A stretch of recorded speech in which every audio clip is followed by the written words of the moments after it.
آج کل کے حالات کے پیش نظر ایک فوارہ آپ ضرور ساتھ رکھیں. یہ فوارہ ہے، اس میں پانی بھرا ہوا ہے، آن لائن ہم نے اس کو منگایا تھا.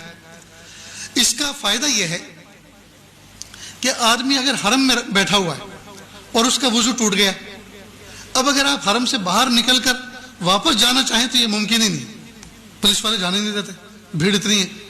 اب وضو ٹوٹ گیا، جگہ بھی سنبھالنی ہے، نماز بھی پڑھنی ہے جماعت کے ساتھ، اور وضو بھی کرنا. اب کیا کریں؟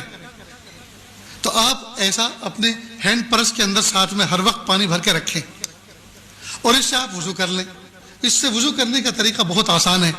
جیسے میرا کندھے کا رومال ہے، یہ چھوٹا سا جو نیپکن آتا ہے تھوڑا موٹے والا، وہ اپنے ساتھ ہر وقت رکھیں، اس کو گود میں بچھا لیں، ٹھیک، اور آستین چڑھائیں. اور اس سے وضو کرنے کا طریقہ یہ ہے کہ وضو میں سب سے پہلے کلی کی جاتی، ہاتھ دھوئے جاتے ہیں، ٹھیک، اس کے بعد کلی کی جاتی ہے، ناک میں پانی ڈالا جاتا ہے. لیکن یہ فرض نہیں ہے، یہ اگر نہیں بھی ہوگا تو بھی وضو ہو جائے گا. سب سے پہلا فریضہ کیا ہے؟ چہرے کا دھونا، پیشانی کے بالوں سے ٹھوڑی کے نیچے تک، ایک کان کی لو سے دوسرے کان کی لو تک. یہ نمبر 1 فریضہ ہے. لہذا اس کا ادا کرنے کا طریقہ یہ ہے کہ آپ ایسے کریں.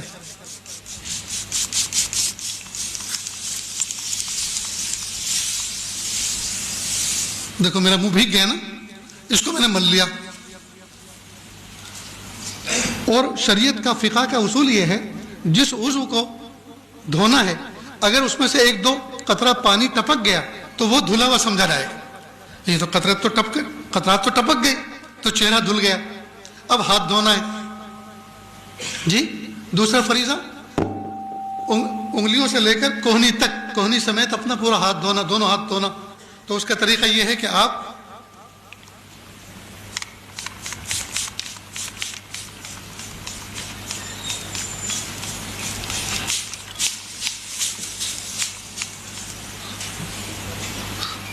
یہ آپ کا ہاتھ دھل گیا، ٹھیک. اسی طرح سے دوسرا ہاتھ دھونا ہے، اسی طرح دوسرا ہاتھ دھونا ہے. آپ میری طرف دیکھیں، بہت اہم کام چل رہا ہے. دروازہ کھولنا تو آپ نے یہ بچپن سے دیکھتے آئے، کھولتے بھی ہیں اور بند بھی کرتے ہیں. تم بھی کھڑے ہو یار، جو نہیں دیکھنے کا ہے وہ دیکھتے ہو، جو دیکھنا ہے اس کو نہیں دیکھتے. تو دوسرا ہاتھ بھی ہو گیا، ٹھیک. یہ تو میں نے وقت کو بچانے کے لیے ایک ہاتھ کو صرف ایسے ہی بتا دیا، ایک ہاتھ ایسے، تو دوسرا بھی ایسے ہی دھونا ہے. اس کے بعد پھر ہاتھ کو تر کیا دونوں اور سر کا مسح کر لیا.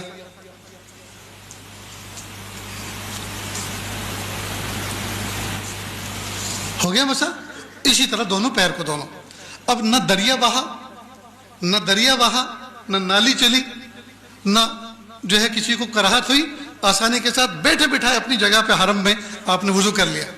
ایسا ہی آپ جہاز میں کر سکتے ہیں، ایسا ہی آپ بس میں کر سکتے ہیں، ایسا ہی آپ ٹرین میں کر سکتے ہیں، اور ایسا ہی آپ ہر مجمع میں کر سکتے ہیں، اور آپ باوضو رہیں گے. سمجھ گئے دوستو؟ تو آپ اس طرح کا پرچیز کر لیں، اپنے ساتھ بھی رکھیں. ماں بہنیں جو حج میں ساتھ میں جا رہی ہیں ان کا الگ رکھیں. سمجھ گئے؟ ان کا الگ رکھیں. انشاءاللہ ان کو کبھی بھی تکلیف نہیں ہوگی.